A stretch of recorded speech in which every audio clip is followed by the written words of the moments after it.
আসসালামু আলাইকুম ওয়া রাহমাতুল্লাহি ওয়া বারাকাতুহু। ওয়াসসালামু ওয়াসসালাতু আলা আশরাফিল আমবিয়া ওয়া নাবিয়িনা মুহাম্মাদ ওয়া তাবিঈন আজমাইন। রব্বি ইশরাহ লি সাদরি ওয়া ইয়াসসির লি আমরি ওয়াহলুল 'উকদাতাম মিন লিসানি ইয়াফকাহু কওলি। রব্বি জিদনি ইলমা রব্বানা জিদনা ইলমা রব্বানা জিদনা ইলমা। আলহামদুলিল্লাহ, আমরা আজকে অনেক দিন পর, প্রায় আমরা করোনার পরে আমরা আজকে একত্রিত হতে পারলাম। আলহামদুলিল্লাহ রাব্বিল আলামিন। আমরা চাচ্ছি আজকে সূরা কাহফের প্রথম 10টা আয়াত নিয়ে আমরা একটু রিভিউ করবো ইনশাআল্লাহ। তো প্রথম কথা হচ্ছে যে কেন সূরা কাহফটাকে আজকে আমরা আলোচনার বিষয়বস্তু হিসেবে রাখলাম। তো এটার বেশ কিছু কারণ আছে। এক হচ্ছে আমরা জানি যে মুসলিমদের প্রাত্যহিক যে আমাদের দৈনন্দিন যে সূরাগুলো আমরা পড়ি, এগুলোর মধ্যে কিন্তু সূরা কাহফের একটা অনন্য গুরুত্ব আছে। স্পেশালি জুমার বারে আমাদেরকে বলা হয়েছে কি যে সূরা কাহফের অধ্যয়নটা আমাদের এক জুমা থেকে আরেক জুমাকে আলোকিত রাখবে। তো এখানে আমাদের যে পয়েন্টটা আমরা সবসময় শুনি যে ফার্স্ট 10 আয়াত, প্রথম 10টা আয়াত মুখস্থ রাখার জন্য খুব গুরুত্ব দেওয়া হয়েছে। কেন বলা হচ্ছে যে এই 10টা আয়াত মুখস্থ থাকলে পরে দাজ্জালের ফিতনা থেকে আমরা পরিত্রাণ পাবো। এখন কথা হচ্ছে, এই 10টা আয়াত কি আমি শুধুই মুখস্থ রাখবো, নাকি আমাকে এটা বুঝতেও হবে? যেমন পুরা পুরা কোরআনই আমরা যখন আসলে আলোচনা করি বা আমরা যখন পড়ি, আল কোরআনকে আল্লাহ সুবহানাহু ওয়া তাআলা আমাদের জন্য দিয়েছেন অধ্যয়ন করতে, এটাকে ফলো করতে এবং জীবনে এটাকে বাস্তবায়ন করতে। এখন দেখা যাচ্ছে যে আমরা দুনিয়ার অনেক কিছু নিয়ে এত বেশি আমরা ব্যস্ত থাকছি যে আমরা কিন্তু আল্লাহর দেওয়া এই অভিকে বা কোরআনের এই জ্ঞানকে আমরা কিন্তু বুঝার যে চেষ্টা প্রচেষ্টা সময় দেওয়া বা নিজেদেরকে এটা নিয়ে চিন্তা করা, এই সময়টুকু কিন্তু আমরা করে উঠতে পারছি না। কেন পারছি না? এটা কি শুধু মানে আমাদের আমাদেরই এই সময়কালের মানুষেরই সমস্যা, নাকি এটা সময় সময় বহু মানুষেরই এরকম সমস্যাটা ছিল? বা এই যে আমরা দেখি যে নবী রাসূলেরা আল্লাহ সুবহানাহু ওয়া তাআলা তাদেরকে পাঠিয়েছেন, রাসূলদেরকে নবীদেরকে সময়ে সময়ে কেন পাঠিয়েছেন? কারণ মানুষ আস্তে আস্তে কি করে, মানুষ আস্তে আস্তে যে সরল সঠিক পথ থেকে তারা বিচ্যুত হয়ে যায়। কি জিনিস তাদেরকে বিচ্যুত করে? এই প্রত্যেকটা প্রশ্নের উত্তর কিন্তু সূরা কাহফের এই প্রথম 10 আয়াতের মধ্যে লুকানো আছে। আর এই যে আমরা বললাম দাজ্জালের ফিতনা, দাজ্জাল বলতে আমরা সাধারণত বুঝি কি যে দেরি আছে, আমাদের মনের মধ্যে কিন্তু এরকম একটা প্রশ্ন অনেক সময় আসে যে দাজ্জাল তো এখনো আসে নাই, সময় আছে এখনো, বা এরকম। কিন্তু আসলে আমরা যদি গভীরভাবে চিন্তা করি বা আমাদের চারিপাশের যে জিনিসগুলো ঘটে যাচ্ছে এগুলোকে আমরা যদি একটু মানে সময় নিয়ে অনুধাবন করি, তাহলে আমরা দেখবো যে আসলে কিন্তু দাজ্জালের ফিতনার মধ্যে আমরা অলরেডি আছি। এবং আমরা তো এখন আরো বেশি আছে, আমাদের বহু আগে থেকে কিন্তু এই ফিতনাগুলো আস্তে আস্তে আস্তে আস্তে প্রকটমান হচ্ছে। এবং আমরা যে সময়ের দিকে ধাবিত হচ্ছি বা আমাদের পরবর্তী প্রজন্ম যে সময়টার দিকে ধাবিত হচ্ছে, সেখানে এই বিপদগুলো আরো বেশি প্রকট হবে। এখন আমরা বলতে চাচ্ছি যে আমরা মোকাবেলা করব কিভাবে। আল্লাহ সুবহানাহু ওয়া তাআলা তো আমাদেরকে সমাধান দিয়েছেন আল কোরআনের মাধ্যমে। তো এটা কি শুধুই মেমোরাইজেশন, যেটা আমরা একটু আগে আমাদের বেশিরভাগই কিন্তু মানুষের আমরা একটা ধারণা যে আমি 10টা সূরা মুখস্থ করে ফেলছি তাহলে ব্যাস আমি সেভ হয়ে যাব। কিন্তু এটা কিন্তু মানে অনেক হিকমা এটার পেছনে লুকানো আছে। আমরা যদি এটা রিয়েলাইজ করি, তাহলে ইনশাআল্লাহ ইনশাআল্লাহ আল্লাহ সুবহানাহু ওয়া তাআলা আমাদেরকে সেই প্রতিশ্রুতি যেটা আল্লাহ সুবহানাহু ওয়া তাআলা দিয়েছেন সেটা আমরা পাবো, যে দাজ্জালের ফিতনা থেকে আমাদেরকে রক্ষা করবে। এখন আমরা শুরু করছি। আমি প্রথম 10 সাথে বিস্তারিত আলোচনা অলরেডি আমাদের অনলাইন ক্লাসগুলোতে হয়েছে। তো আমি আজকে একটু ব্রিফ করব, আর 10 নম্বর আয়াতটাকে আমরা বেশি জোর দিয়ে দেখবো ইনশাআল্লাহ। তো আমি প্রথম থেকে সূরা কাহফের অর্থগুলো, প্রথম থেকে 10টা আয়াতের অর্থ আমরা আলোচনা করছি। জি জি জি, অবশ্যই। আউযু বিল্লাহি মিনাশ শাইতানির রাজিম। বিসমিল্লাহির রহমানির রহিম। আলহামদুলিল্লাহিল্লাযী আনজালা আলা আবদিহিল কিতাবা ওয়া লাম ইয়াজআল লাহু ইওয়াজা। সকল প্রশংসা আল্লাহর জন্য, যিনি তার বান্দার উপর কিতাবটি নাযিল করেছেন এবং এতে তিনি কোনো বক্রতা রাখেননি। قيما لينذر بأسا شديدا من لدنه ويبشر المؤمنين الذين يعملون الصالحات أن لهم أجرا حسنا। এটা সুদৃঢ় করেছেন যেন সে তার পক্ষ হতে এক কঠিন বিপদের বিষয় সতর্ক করতে পারে এবং যারা নেক কাজ করে এবং মুমিনদেরকে এই মর্মে সুসংবাদ দিতে পারে যে তাদের জন্য রয়েছে উত্তম বিনিময়। মা কিসিনা ফীহি আবাদা, সেখানে তারা চিরকাল থাকবে। ওয়া ইউনযিরুল্লাযীনা ক্বালু ইত্তাখাযাল্লাহু ওয়ালাদা, এবং সে তাদেরকেও সতর্ক করতে পারে যারা বলে আল্লাহ সন্তান গ্রহণ করেছেন। মা লাহুম বিহি মিন ইলমিন ওয়ালা লিআবাইহিম, এ বিষয়ে তাদের কাছে কোনো জ্ঞান নেই এবং তাদের পূর্বপুরুষদের কাছেও নেই। কাবুরাত কালিমাতান তাখরুজু মিন আফওয়াহিহিম, এবং এটা খুব মারাত্মক কথা যা তাদের মুখ থেকে বের হচ্ছে। ইন ইয়াকুলুনা ইল্লা কাযিবা, আর তারা মিথ্যা ছাড়া আর কিছুই বলছে না। ফালাআল্লাকা বাখিউন নাফসাকা আলা আসারিহিম ইল্লাম ইউমিনু বিহাযাল হাদীসি আসাফা। হে নবী, এটা উদ্ধৃত আছে, আল্লাহ সুবহানাহু ওয়া তাআলা নবীকে অ্যাড্রেস করে বলছেন, তারা যদি এই কথার উপর ঈমান না আনে তাহলে মনে হয় আপনি আক্ষেপ করতে করতে নিজের জীবনকে সংকটের মধ্যে ফেলে দিবেন। ইন্না জাআলনা মা আলাল আরদি যিনাতাল লাহা লিনাবলুয়াহুম আইয়ুহুম আহসানু আমালা, জমিনের উপরে যা কিছু আছে আমি তা জমিনের জন্য সৌন্দর্যময় করে দিয়েছি, যেন আমি তাদেরকে পরীক্ষা করতে পারি যে তাদের মধ্যে আমলের দিক থেকে কে বেশি উত্তম। ওয়া ইন্না লাজাইলুনা মা আলাইহা সাঈদান জুরজা, যা কিছু তার উপর আছে অবশ্যই আমি তা উদ্ভিদ শূন্য মাটি বানিয়ে ফেলবো। আম হাসিবতা আন্না আসহাবাল কাহফি ওয়ার রকিমি কানু মিন আয়াতিনা আজাবা, আপনি কি মনে করেন গুহা ও গর্তের অধিবাসীরা আমার নিদর্শন সমূহের মধ্যে একটি বিস্ময়কর নিদর্শন ছিল? ইজ আওয়াল ফিতহিয়াতু ইলাল কাহফি ফাকালু রব্বানা আতিনা মিন লাদুনকা রাহমাতাও ওয়া হাইয়্যি লানা মিন আমরিনা রাশাদা, এই যুবকগণ যখন গুহায় আশ্রয় নিল তখন তারা বলল, হে আমাদের রব, তুমি তোমার পক্ষ থেকে আমাদেরকে রহমত দান করো এবং আমাদের কাজকর্ম আমাদের জন্য সঠিকভাবে পূর্ণ হওয়ার ব্যবস্থা করে দাও। তাহলে এই যে প্রথম 10টা আয়াত আমরা অর্থটা জানলাম, এখন আমরা একটু ওয়ার্ড বাই ওয়ার্ড বা এটার মানে ভেতরের যে অন্তর্নিহিত জ্ঞানগুলো আছে এটা সামান্য কিছু আলোচনা করার চেষ্টা করছি। প্রথমেই আমরা দেখছি আল্লাহ সুবহানাহু ওয়া তাআলা আল্লাহ সুবহানাহু ওয়া তাআলা হামদ দিয়ে শুরু করছেন, আলহামদুলিল্লাহ। আলহামদুলিল্লাহিল্লাযী, হ্যাঁ, আনজালা আলা আবদিহিল কিতাব। তাই আল্লাহ সুবহানাহু ওয়া তাআলা এভাবে আলহামদুলিল্লাহ দিয়ে শুরু করেছেন। এইরকম প্রসঙ্গ যদি আমরা আল কোরআনে খুঁজি তাহলে আমরা দেখবো যে মোট 6টা জায়গায় আল্লাহ সুবহানাহু ওয়া তাআলা এভাবে এই ফ্রেজটা দিয়ে শুরু করেন আলহামদুলিল্লাহ। এই 6টা প্রসঙ্গ কি কি আমরা যদি একটু কুইক দেখি। 6টা প্রসঙ্গ হচ্ছে যখন আল্লাহ সুবহানাহু ওয়া তাআলা তার বর্ণনা দেন যে আল্লাহ সুবহানাহু ওয়া তাআলা কে, আল্লাহ সুবহানাহু ওয়া তাআলা তার নিজেকে পরিচয় করা দেন, তখন আল্লাহ সুবহানাহু ওয়া তাআলা আলহামদুলিল্লাহ ব্যবহার করেন। যেমন আমরা সূরা ফাতিহাতে দেখে থাকি যে আলহামদুলিল্লাহি রাব্বিল আলামিন। একটু ফোনটা ধরছি। হ্যাঁ, আসসালামু আলাইকুম। হ্যাঁ, ওয়ালাইকুম আসসালাম। জি, জি। রোড রোড 11 এভিনিউ 8 হ্যাঁ, ডেস্ক করে একটা অফিস আছে। হ্যাঁ, আপনি চলে আসেন লিফটে।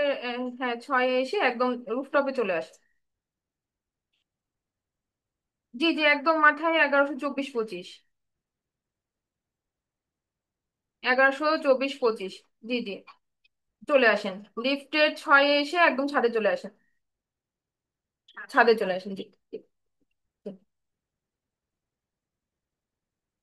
আচ্ছা, আমরা যেটা বলছিলাম যে কি কি কারণে আল্লাহ সুবহানাহু ওয়া তাআলা আলহামদুলিল্লাহ ফেজটা ব্যবহার করেন, 6টা প্রসঙ্গ আমরা আল কোরআনে দেখে থাকি। যেমন প্রথমত আমরা দেখি যে আল্লাহ সুবহানাহু ওয়া তাআলা যখন তার নিজের পরিচয় দেন, যেমন আল্লাহ সুবহানাহু ওয়া তাআলা কে, সূরা ফাতিহাতে আমরা যেমন দেখছি যে আলহামদুলিল্লাহি রাব্বিল আলামিন, আল্লাহ সুবহানাহু ওয়া তাআলা নিজের পরিচয় করে দিচ্ছেন। এরপর আমরা দেখি যে যখন জান্নাতের বর্ণনা আসে তখন তার আগে বা তার সেই প্রাসঙ্গিক আয়াতগুলোতে আল্লাহ সুবহানাহু ওয়া তাআলার হামদ থাকে। ভবিষ্যৎ সংক্রান্ত কোনো নির্দেশনা যখন আল্লাহ সুবহানাহু ওয়া তাআলা দেন আল কোরআনে তখন আলহামদুলিল্লাহ কথাটা আসে। এরপরে কোনো যুদ্ধের ঘোষণা যদি থাকে এবং সেই যুদ্ধের যে ফলাফলটা সেটা যখন আল্লাহ সুবহানাহু ওয়া তাআলা আল কোরআনে ঘোষণা করে দেন তখন আলহামদুলিল্লাহ ফ্রেজটা আসে। নবী এবং রাসূলদের প্রতি আল্লাহ সুবহানাহু ওয়া তাআলা তার অনুগ্রহ প্রকাশ করে যখন কোনো আয়াত দেন তখন আলহামদুলিল্লাহ ফ্রেজটা আসে।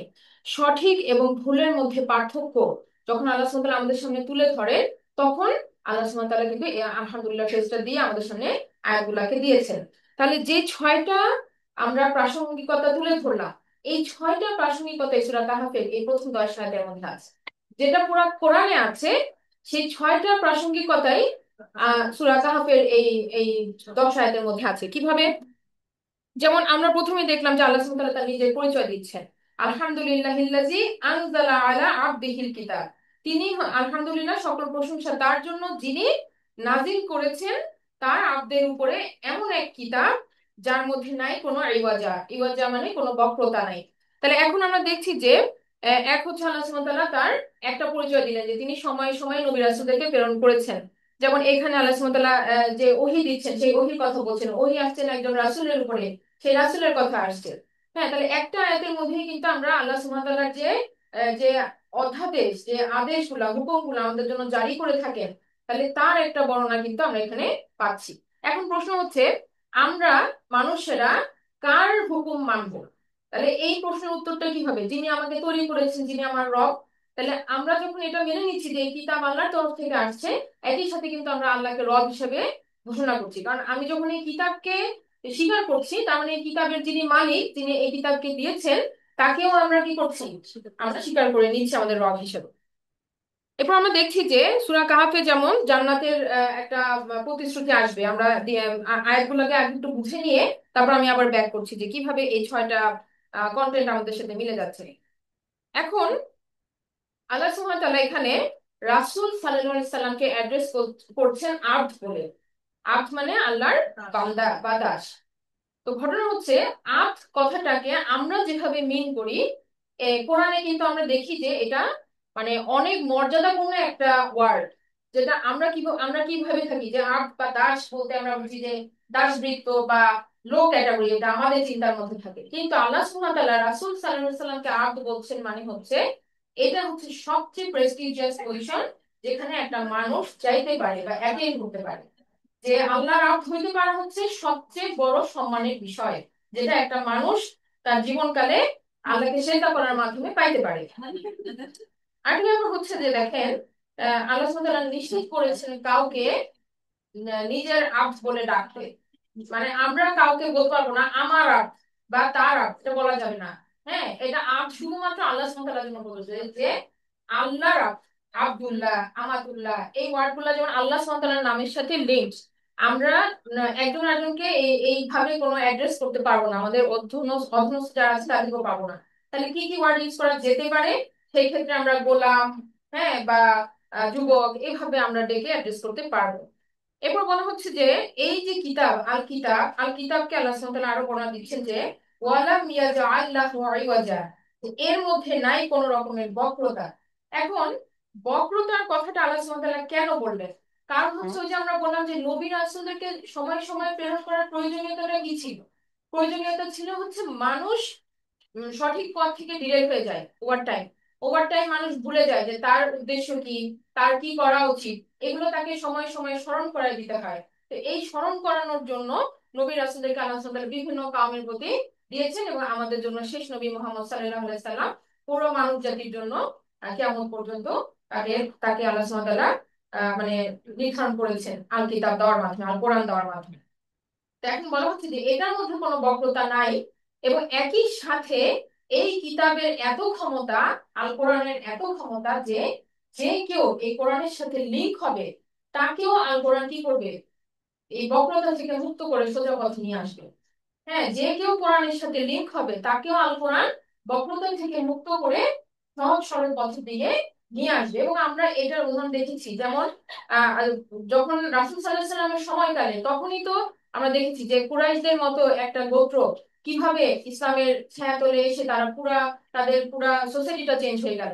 এছাড়াও আমরা বিভিন্ন সময়ে যে নন মুসলিমদের উদাহরণগুলো দেখি যে তারা ইসলামের ছায়াতলে আসার পরে কত বেটার ওয়েতে পারফর্ম করছে। হ্যাঁ, সেই জায়গাগুলো থেকে আমরা বুঝি যে একটা মানুষের জীবন থেকে শুরু করে একটা সোসাইটি, এমনকি একটা দেশের রাষ্ট্র ব্যবস্থা, অর্থনৈতিক ব্যবস্থা, সবকিছুকে সোজা করে দিতে পারে হচ্ছে আল কোরআন। হ্যাঁ, তো এই এই ক্ষমতাবান কোরআনকে আল্লাহ সুবহানাহু ওয়া তাআলা প্রথম আয়াতে আমাদের সামনে উপস্থাপন করলেন। এরপরে আরো বলা হচ্ছে কাইয়িমান লিইউনযিরা বা'সান শাদীদাম মিন লাদুনহু ওয়া ইউবাশশিরাল মুমিনিন। এখন বলা হচ্ছে যে এই এই কিতাবকে একদিকে আয়াতের একদিকে বলা হচ্ছে ইওয়াজা, পরবর্তী আয়াতের শুরুর ওয়ার্ডটাই বলা হচ্ছে কয়ইমান। কয়ইমান মানে সুপ্রতিষ্ঠিত। সুপ্রতিষ্ঠিত কেন? কারণ সময়ে সময়ে যখন কালের আবর্তনে মানুষের এথিক্স বা মানুষের মোরাল এগুলো শিফট হয়ে যায়, মানুষ তার একই মানদণ্ডের উপরে থাকতে পারে না। হ্যাঁ, কিন্তু আল কোরআন তার মানে স্টার্টিং পয়েন্ট থেকে শুরু করে কিয়ামত অবধি একই স্ট্যান্ড পয়েন্টে ফার্ম থাকবে, এটার কোনো বিচ্যুতি নাই। হ্যাঁ, এবং এটা সুপ্রতিষ্ঠিত। এটা রাসূল সাল্লাল্লাহু আলাইহি সাল্লাম তার জীবন দিয়ে এটা আমাদেরকে দেখিয়ে দিয়ে গেছেন যে কিভাবে আল কোরআনের প্রতিটা আয়াত তার জীবনে তিনি বাস্তবায়ন করে আল্লাহ সুবহানাহু ওয়া তাআলা আমাদের সামনে একটা উজ্জ্বল উদাহরণ রেখে দিয়ে গেছেন। এবং এই মানদণ্ডের কোনো পরিবর্তন পরিমার্জনের কোনো প্রয়োজন নাই কিয়ামত পর্যন্ত, এবং কিয়ামত পর্যন্ত সকল সময়ের জন্য এটা প্রযোজ্য। আমরা অনেক সময় ভাবি যে এখন মডার্ন যুগ, এই 1450 বছর আগের বই, যারা জানি না তারা এটা ভাবে, কিন্তু যারা জানে তারা ভাববে যে, তারা দেখবে যে এই কোরআনের এত হিকমা এখনো আনরিভিলড অবস্থায় আছে, যেটা আমরা প্রতিটা যুগের জন্য কি করতে পারবো, অ্যাপ্লাই করতে পারবো। হ্যাঁ, এবং এটাই একমাত্র পথ। আমরা যত সমাধানই খুঁজি না কেন, কোরআন ছাড়া আর কোনো সমাধানই কার্যকর হবে না। আমরা কোনো সমাজে যদি পরিবর্তন আনতে চাই, ভালো কোনো পরিবর্তন আনতে চাই, তাহলে সেখানে কোরআন ছাড়া আর কোনো উপায় কোনো কার্যকর ভূমিকা রাখতে পারবে না, কারণ সবগুলো সিস্টেম ম্যান মেড, মানুষের তৈরি। আর কোরআন যেটা আমাদেরকে বলতেছে সেটা কি রবের থেকে আসছে, আল্লাহ থেকে আসছে, কাজে এটার কোনো ত্রুটি নাই। হ্যাঁ, এটার কোনো ত্রুটি মানুষ আল্লাহ সুবহানাহু ওয়া তাআলা কোরআনে চ্যালেঞ্জ দিয়ে রেখেছেন, যে এখন পর্যন্ত মানুষ কিন্তু এটার এই চ্যালেঞ্জে কেউ জয়ী হতে পারে নাই, পারবে না। হ্যাঁ, কারণ এটা রবের থেকে আসছে। তো এটাই বলা হচ্ছে যে কয় ঈমান, এটা হচ্ছে এমন ভাবে সুপ্রতিষ্ঠিত যে এটার কোনো নড়চড় হবে না, এবং যে কোরআনের সাথে আসবে সে বরং কি হবে, সে অ্যালাইন হবে কোরআনের সাথে, এবং সে দেখবে যে এটা সৌন্দর্য কত। তো এখন আল্লাহ সুবহানাহু ওয়া তাআলা একই সাথে এই আয়াতে আমাদেরকে সতর্ক করছেন সেই বিষয়ে যে একটা বিরাট ভয়ঙ্কর কনফ্লিক্ট, অথবা আমরা যেটাকে বলছি যে দাজ্জালের ফিতনা, এই ব্যাপারে আল্লাহ সুবহানাহু ওয়া তাআলা সতর্ক করছেন যে একটা বাসাম শাদীদা, একটা ভয়ঙ্কর রকমের কনফ্লিক্টিং টাইম বা একটা যুদ্ধ যেটা আসতে যাচ্ছে। এবং এই যুদ্ধের ঘোষণা দেওয়ার পরে আল্লাহ সুবহানাহু ওয়া তাআলা সেই সাথে কি করছেন, একটা সুসংবাদ দিচ্ছেন, ওয়ায়ুবাশশিরুল মুমিনিনা আল্লাযীনা ইয়ামালুনা সলিহাতি আন্না লাহুম আজরান হাসানা। তো সুসংবাদ যখন আসে একটা যুদ্ধের ঘোষণার পরে, সাধারণভাবে আমাদের মনে প্রশ্ন আসবে যে তার কোন দল জয়ী হইল, জয়ী কোন দল হইল। আল্লাহ সুবহানাহু ওয়া তাআলা এই বিষয়টাকে আল্লাহ সুবহানাহু ওয়া তাআলা বলছেন যে তাদের বর্ণনা দিচ্ছেন যে যারা জয়ী, তাদের বর্ণনা দিচ্ছেন, বলা হচ্ছে যে তারা হবে মুমিন, এবং আল্লাযীনা যারা ইয়ামালুনা সলিহাত, যারা কিনা ন্যায়নিষ্ঠ কাজের সাথে থাকবে।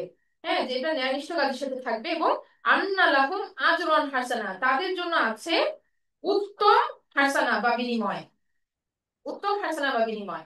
এখন আমরা একটা জিনিস বুঝি যে আল্লাহ সুবহানাহু ওয়া তাআলা বিভিন্ন জায়গায় বলেছেন দুনিয়া হচ্ছে পরীক্ষা, দুনিয়া হচ্ছে পরীক্ষা, এবং আল্লাহ সুবহানাহু ওয়া তাআলা রিওয়ার্ড যেটা দিবেন, প্রতিদান যেটা দিবেন, সেটার জন্য আমাদেরকে কি করতে হবে, পরীক্ষা শেষ করতে হবে। পরীক্ষা শেষ হওয়ার পরে আমরা একটা রেজাল্টের দিনে যাব, যে রেজাল্টের দিনে আমরা মানে আমাদের কাছে হ্যান্ড ওভার হবে আমাদের রেজাল্টটা কি।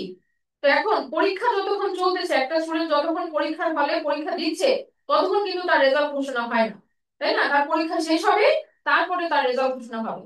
একইভাবে এখানে আমাদের বুঝতে হবে যে আল্লাহ সুবহানাহু ওয়া তাআলা যখন বললেন যে তাদের জন্য আছে বিরাট হাসানা, তখন আমাদের মনে প্রশ্ন আসবে তাহলে কি এই মানুষটা তার জীবিত অবস্থায় এই হাসানাটা পাবে, নাকি তার মারা যাওয়ার পরে পাবে?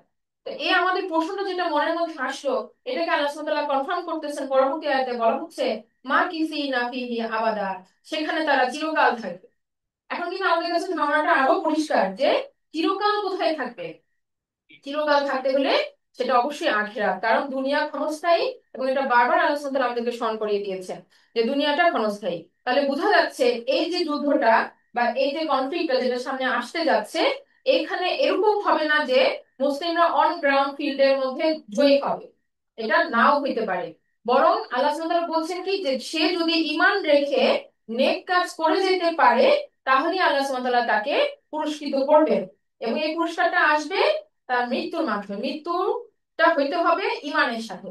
এটা হচ্ছে এখানে কন্ডিশন, যে মৃত্যু অবধি তাকে ইমান ধরে রাখতে হবে, নেক কাজ করে যেতে হবে। হ্যাঁ, মনে মনে বললাম যে আমি মুসলিম বা আমি আমি বিশ্বাস করি, কিন্তু আমি যদি এটা কর্মে না আনি, বা আমি যদি এটা এক্সিকিউট করার জন্য প্রচেষ্টা না করি, তাহলে আবার কি এই এই কথাটা, এই আয়াতটা কিন্তু তখন ফুলফিল হচ্ছে না। কারণ আল্লাহ বলছেন মুমিনিনা আল্লাযীনা ইয়ামালুনা সলিহাত, যারা কাজ করে সলিহাত, হ্যাঁ, যারা কিনা সলিহাত করে, তো তাদের জন্য এই পুরস্কার। তাহলে আমরা দেখতে পাচ্ছি যে আমরা একটু আগে যেটা বললাম যে জান্নাতের বর্ণনা যেখানে আসে আল্লাহ সুবহানাহু ওয়া তাআলা সেখানে আলহামদুলিল্লাহ এই ফ্রেজটা আমরা পাই। তাহলে একইভাবে এখানে আল্লাহ সুবহানাহু ওয়া তাআলা যখন একটা উত্তম প্রতিদানের ঘোষণা দিচ্ছে, তখন কি প্রথম আয়াতটাও কিন্তু এই আয়াতের সাথে লিংক হয়ে যাচ্ছে, মানে এরা সামঞ্জস্যপূর্ণ প্রতিটা আয়াত। এরপরে দেখেন বলা হচ্ছে ওয়ায়ুনযিরুল্লাযীনা ক্বালু ইত্তাখাযাল্লাহু ওয়ালাদা, একই সাথে সতর্ক করা হচ্ছে তাদেরকে যারা বলে যে আল্লাহ সন্তান গ্রহণ করেছেন। হ্যাঁ, সুবহানাল্লাহ, আমরা জানি আল্লাহ সুবহানাহু ওয়া তাআলার কোনো ত্রুটি নাই, এবং এই কথাটা যারা বলে এটা একটা ভয়ঙ্কর কথা যেটা তাদের মুখ থেকে বের হয়। আল্লাহ সুবহানাহু ওয়া তাআলা বলছেন যে এই বিষয়ে তাদের কোনো জ্ঞান নেই এবং তাদের পূর্বপুরুষদের কাছেও নেই। তাহলে জ্ঞান ছাড়া কোনো কথা যখন কেউ বলে সেটা মিথ্যা কথা, এবং এটার কোনো এভিডেন্স, কোনো প্রমাণও তারা নিয়ে আসতে পারে না। তাহলে তাদের কথাটা কি পুরাটাই ভিত্তিহীন। এবং এটা তারা কিভাবে বলে, তাদের বাপ দাদা থেকে তারা শুনে আসছে, এটা মানে টাইম টু টাইম ফ্লো হয়ে আসছে, স্টোরি যেরকম ফ্লো করে এরকম এটা প্রথার মতো চলে আসছে কথাগুলা, কিন্তু এগুলার কোনো গ্রাউন্ড নাই। এবং এইটা যে কত বড় মারাত্মক কথা আমরা জানি যে যখন কোনো ব্যক্তি শিরিক করে তখন আকাশটা ভেঙে পড়তে চায়, পাহাড়গুলা ধূলিসাৎ হয়ে যেতে চায়। কারণ আল্লাহর কোন সৃষ্টি আল্লাহর সাথে শিরিককে সহ্য করে না। আল্লাহর কোন সৃষ্টি আল্লাহর সাথে শিরিককে তারা সহ্য করতে পারে না। এখন আমরা যখন এই ধরনের কোন শিরিক যদি কেউ করে বা মুসলিমরা যখন বা মানে মানুষ যখন বলে, তখন এই যে একটা এই আমরা বলতে পারি যে আর্থকোয়েক হওয়ার মতো উপক্রম হয়, আকাশটাও ভেঙে পড়তে চায়। কিন্তু আল্লাহ সুবহানাহু ওয়া তাআলা সেটাকে ধরে রাখেন তার ক্ষমতা বলে। কেন? কারণ কোনো না কোনো জায়গায় পৃথিবীর বুকে কেউ না কেউ তখন কি করছে, তারা আল্লাহর স্মরণ করছে, তারা কুল আল্লাহু আহাদ বলছে, অথবা সেখানে আযান হচ্ছে, তারা সালাত আদায় করছে। এই মানুষগুলোর জন্য আল্লাহ সুবহানাহু ওয়া তাআলা এখন পর্যন্ত ধরে রাখেন যে একটা টাইম তাদের জন্য নির্ধারিত আছে, যে সময় পরে আল্লাহ সুবহানাহু ওয়া তাআলা তাদেরকে ধরবেন বা পাকড়াও করবেন। তো এখন আমরা বলছি যে আল্লাহ বলছেন যে এই ইয়াকুলুনা ইল্লা কাযিবা, তারা যেটা বলে সেটা মিথ্যা ছাড়া আর কিছুই নয়। এরপর দেখেন 6 নাম্বার আয়াত। তাহলে 1 থেকে 5 পর্যন্ত একটা আয়াতের আমরা ফ্লো দেখতে পাইলাম, যেখানে প্রথমে আল্লাহ সুবহানাহু ওয়া তাআলা তার আব্দের কথা বললেন, এরপর আল্লাহ সুবহানাহু ওয়া তাআলা তার কোরআনের বর্ণনা দিলেন, এরপর আল্লাহ সুবহানাহু ওয়া তাআলা সেই ভয়ঙ্কর যে যুদ্ধটা সামনে আসছে সেই যুদ্ধের আমাদেরকে সতর্ক করলেন, এবং এই যুদ্ধের ফলশ্রুতিতে যে একটা রেজাল্ট হবে সেই রেজাল্টটা কিয়ামতের দিন আমরা দেখতে পাবো, সেই কথাটা আল্লাহ সুবহানাহু ওয়া তাআলা বললেন। এবং সতর্ক করছেন তাদেরকে যারা শিরিক করে আল্লাহর সাথে। তো এখানে মুফাসসিরিন এভাবে বলেছেন যে এটা খ্রিস্টানদের জন্য, কারণ খ্রিস্টানরা ঈসা আলাইহিস সালামকে আল্লাহ সন্তান বলে দাবি করে থাকে। তো এটা ছাড়াও আপনারা জেনে থাকবেন যে ইহুদিদেরও একটা গ্রুপ আছে যারা কিনা এইভাবে ক্লেম করে থাকে আল্লাহ সুবহানাহু ওয়া তাআলার সাথে, আল্লাহ সুবহানাহু ওয়া তাআলার সাথে শিরকের কথা বলে থাকে। তো এই দুটো গ্রুপই এখানে হতে পারে। হ্যাঁ, দুটো গ্রুপই এখানে হতে পারে, এছাড়া মুশরিকরা তো আছে যারা মূর্তি পূজা করে। আচ্ছা, এরপর আমরা চলে আসছি আয়াত নাম্বার 6, যেখানে আমরা দেখবো যে একটা ভিন্ন প্রাসঙ্গিকতা চলে আসছে। আল্লাহ সুবহানাহু ওয়া তাআলা রাসূল সাল্লাল্লাহু আলাইহি সাল্লামকে সান্ত্বনা দিয়ে বলছেন যে তারা যদি এই কথার উপরে ঈমান না আনে, তাহলে মনে হয় আপনি আখির করতে করতে নিজের জীবনকে সংকটের মধ্যে ফেলে দিবেন। তাহলে হঠাৎ করে এই প্রাসঙ্গিকতা কেন? কারণ হচ্ছে রাসূল সাল্লাল্লাহু আলাইহি সাল্লাম তিনি জানেন যে তিনি শেষ নবী, এবং তার উপরে এই প্রেশারটা অনেক বেশি। হ্যাঁ, রাসূল সাল্লাল্লাহু আলাইহি সাল্লাম সবসময় তার উম্মতকে নিয়ে, মানে উম্মতদের নিয়ে এত বেশি চিন্তিত ছিলেন যে তিনি ভাবতেন যে তারপরে তার চোখের সামনে যারা কিনা অন্যায়গুলো করছে এবং মানছে না, আল্লাহ সুবহানাহু ওয়া তাআলাকে শিরক করছে, তাদের পরিণতি দেখে বা চিন্তা করে রাসূল সাল্লাল্লাহু আলাইহি সাল্লাম খুব বেশি কষ্ট পাইলেন। এবং কেন তারা আল কোরআনকে মানছে না, এটা তাকে খুব কষ্ট দিত। কারণ আমরা জানি রাসূল সাল্লাল্লাহু আলাইহি সাল্লাম হচ্ছেন সর্বযুগের মানে বেস্ট টিচার, বেস্ট পারসন।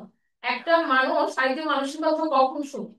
হ্যাঁ, যখন সে তার চারিত্রিক গুণাবলী দেখে মুগ্ধ হয়, এবং যখন মানে সে তাকে তার টিচার হিসেবে মেনে নেয়।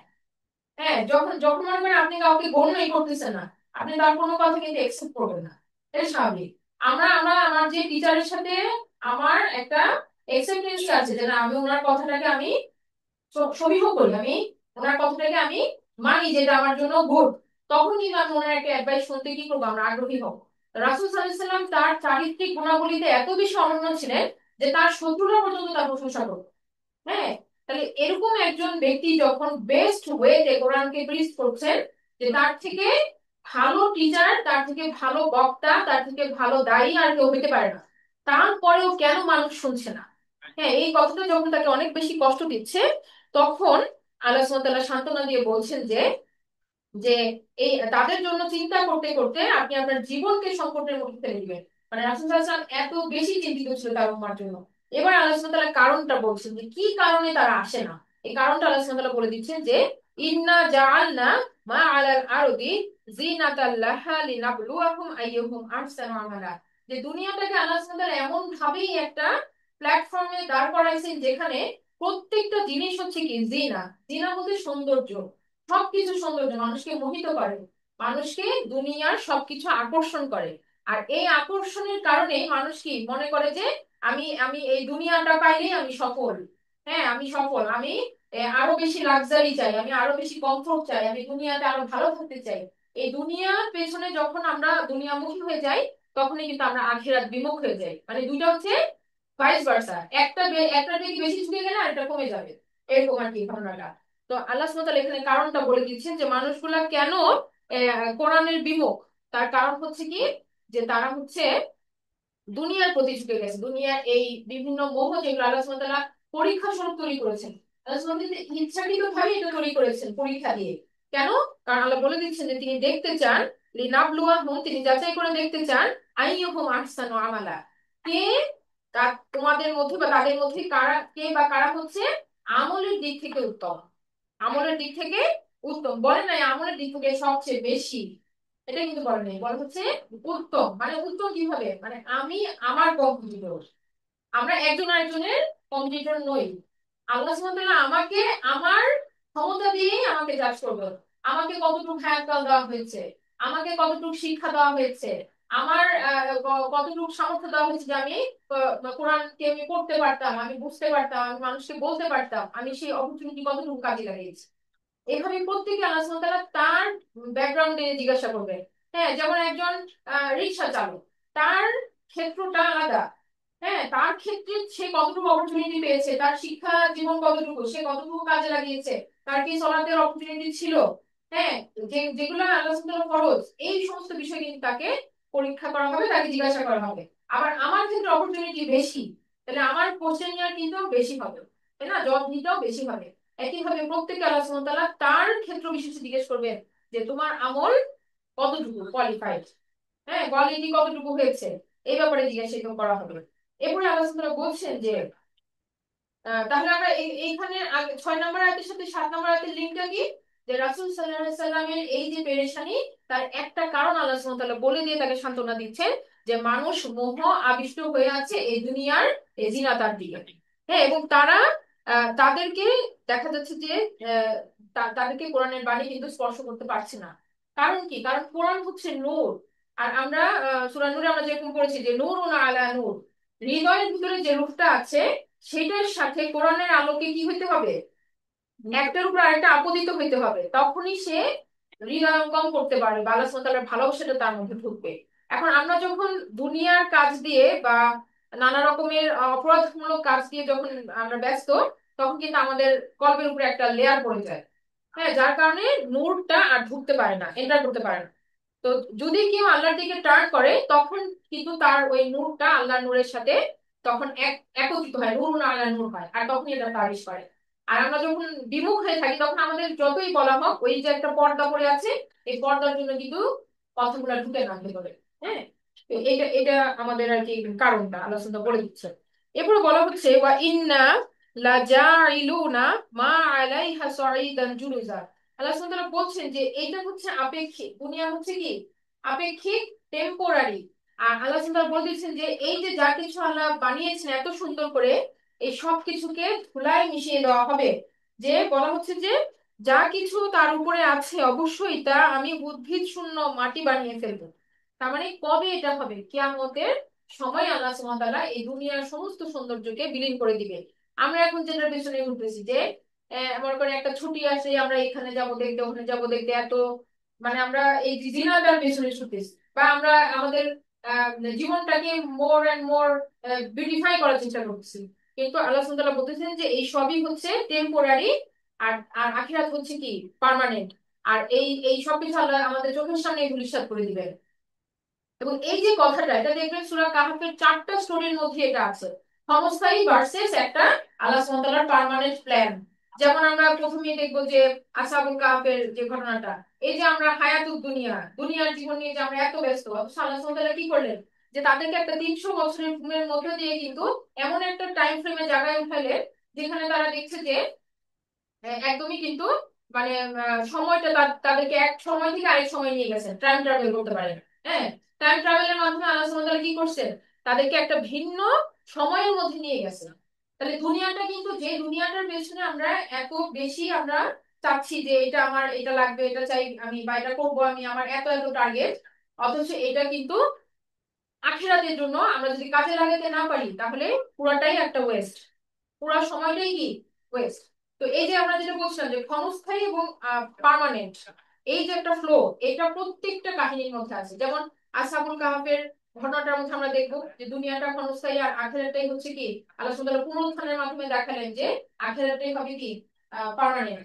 আবার আমরা দেখবো দুই বাগানের ঘটনার মধ্যে দেখবো যে বাগানটা ধ্বংস করার মাধ্যমে আল্লাহ দেখা দিলেন যে দুনিয়ার সম্পদটা হচ্ছে ক্ষণস্থায়ী, আর আর পার্মানেন্ট হচ্ছে কি আখিরাত। আবার আমরা দেখবো যে মুসা আলাহিস সালামের সাথে যে খিদির আলাহিস সালামের যে কথোপকথন, সেখানেও আমরা দেখবো যে সবকিছু কি আল্লাহ সুবহানাহু ওয়া তাআলার এই প্রত্যেকটা যে মুসা আলাহিস সালামের স্টোরির মধ্যেও কিন্তু 3টা সাব স্টোরি আছে আমরা জানি, যে নৌকা ফুটা করে দিল, একটা সন্তানকে হত্যা করা হলো, একটা প্রাচীর নির্মাণ করা হলো। তো যা কিছু দেখা গেল এগুলো টেম্পোরারি, আর প্রত্যেকটার পেছনে একটা পার্মানেন্ট প্ল্যান ছিল, যেটা আল্লাহ সুবহানাহু ওয়া তাআলার হুকুমে খিদির আলাহিস সালাম এক্সিকিউট করতেছেন। তো একটা পার্মানেন্ট প্ল্যান আল্লাহ সুবহানাহু ওয়া তাআলার আছে। আর আর যা কিছু আমরা ক্ষণস্থায়ী দেখছি, এগুলাকে আমাদের সামনে মাতার হিসেবে দিয়ে রাখছে যেন আমরা কাজে লাগাতে পারি। উপকরণ, মাতার মানে উপকরণ। তো আমরা যদি কাজে লাগাতে না পারি, তাহলে আমাদের টাইম ফ্রেমও শেষ হয়ে যাবে, এগুলোও এক সময় কি আল্লাহ সুবহানাহু ওয়া তাআলা ভ্যানিশ করে দিবেন। এগুলার যে সৃষ্টির উদ্দেশ্য যেটা, এটা হচ্ছে আমরা যেন এগুলোকে কাজে লাগাতে পারি। তো কাজে যদি না লাগাতে পারি তাহলে এটা ওয়েস্ট। হ্যাঁ, আমার সময়টাও ওয়েস্ট, এবং সেই সাথে এই উপকরণগুলোও কি ধূলিসাৎ হয়ে যাবে। তো এটা এটা আর কি যে এই ক্ষণস্থায়ী ভার্সেস টেম্পোরারি, এই পয়েন্ট আমরা মনে রাখি। এরপর আমরা চলে যাচ্ছি 8 নম্বর আয়াতে, যেখানে আল্লাহ সুবহানাহু ওয়া তাআলা বলছেন যে আহ, এবার এবার আল্লাহ সুবহানাহু ওয়া তাআলা আমাদেরকে নিয়ে আসছেন ওই স্টোরিটার শুরুর দিকে। আসহাবুল কাহফের যে বর্ণনাটা, তার প্রথম 2টা আয়াতে বলা হচ্ছে যে আম হাসিবতা আন্না আসহাবাল কাহফি ওয়ার রাকিমি কানু মিন আয়াতিনা আজাবা। আল্লাহ সুবহানাহু ওয়া তাআলা প্রশ্ন করছেন। তো প্রশ্নটা সাধারণত প্রথম যে রিসিভার হচ্ছে রাসূল মুহাম্মদ সাল্লাল্লাহু আলাইহি সাল্লাম, তারপরে হচ্ছে আমরা সবাই। বলা হচ্ছে যে আম হাসিবতা, আপনি কি মনে করেন, আন্না যে আসহাবাল কাহফি ওয়ার রাকিমি কানু মিন আয়াতিনা আজাবা, যে আসহাবুল কাহাফ এবং রকিমের যারা অধিবাসী ছিল, তাদের এই ঘটনাটা হচ্ছে আল্লাহর আয়াত সমূহের মধ্যে একটা খুব আজব একটা ঘটনা। তো মানে এটা কিন্তু একটা প্রশ্ন, এটা উত্তর নয়, এটা একটা প্রশ্ন, আল্লাহ সুবহানাহু ওয়া তাআলা প্রশ্ন করতেছেন। তো আপনি কি এটা মনে করেন যে এটা একটা আজব ঘটনা? তো এখন আমাদেরকে যদি মানে বলা হয়, তাহলে আমরা বলছি হ্যাঁ, ব্যাপারটা তো আজবই।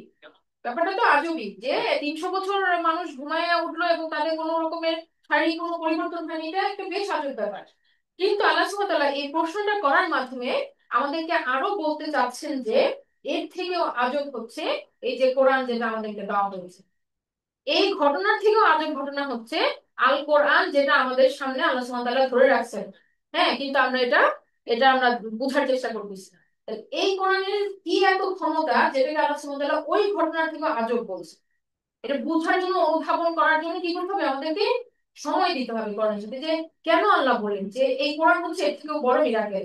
হ্যাঁ, এবং আমরা জানি যে প্রত্যেক নবী রাসূলকে আল্লাহ সুবহানাহু ওয়া তাআলা মুজিজা দিয়েছেন। তো রাসূল সাল্লাল্লাহু আলাইহি সাল্লামের জন্য মুজিজা কিন্তু আল কোরআন। হ্যাঁ, এবং এটা একটা লিভিং বুক বলা হয়, যে এই বইয়ের মুজিজা তার প্রথম রিসিভাররা যেভাবে পেয়েছেন, এই বইয়ের কার্যকারিতা কিন্তু কমে নাই। সাহাবীরা যেভাবে উপকৃত হয়েছে, আমরাও একইভাবে উপকৃত হইতে পারবো। এই বইয়ের ক্ষমতা কিন্তু কমে নাই। তাহলে আমাদের ক্যাপাসিটি কমে গেছে এটাকে ধারণ করার। ঠিক আছে, কারণ আমরা সময় দিচ্ছি না, বা আমরা কোয়ালিটি সময় দিচ্ছি না। আমরা সময় দিচ্ছি, কিন্তু সেই সময়টা কোয়ালিটি সময় না। আমরা পড়তেছি, 2 পাতা পড়তে হবে প্রতিদিন, নাইলে মা পিটা নিয়ে দিবে, এজন্য পড়তেছি ভাই, বা এরকম একটা আর কি চলতেছে। কিন্তু এই পড়াটার মধ্যে আমার ভালো লাগা কতটুকু, আমার বোঝা কতটুকু, আমি নিলাম কতটুকু, এইগুলা যদি আমি আমি নিজেকেই বলছি, আমি যদি ধারণ করতে না পারি, তাহলে আসলে আমি কোরআনের মধ্যে বুঝতে পারবো না। হ্যাঁ। আচ্ছা, তো আমরা যেটা বলছিলাম যে আল্লাহ সুবহানাহু ওয়া তাআলা বললেন যে এই কোরআন তাহলে কি মোর ওয়ান্ডার দ্যান এই স্টোরিটা, এই স্টোরিটার থেকেও বেশি মিরাকুলাস হচ্ছে আল কোরআন। তবে হ্যাঁ, এই স্টোরিটার মধ্যেও আমাদের জন্য অনেক হিকমা আছে। এবার আসি সেই প্রতীক্ষিত 10 নম্বর আয়াতটা, যেটাকে আল্লাহ সুবহানাহু ওয়া তাআলা এই প্রথম 10 আয়াত পড়ার মাধ্যমে আমাদেরকে বলছেন কি যে দাজ্জালের ফিতনা থেকে আমাদেরকে আল্লাহ সুবহানাহু ওয়া তাআলা রক্ষা করবেন। তাহলে এই 10 নম্বর আয়াতটা একটা দোয়া। আমাদের 10 নম্বর আয়াতটা কি একটা দোয়া।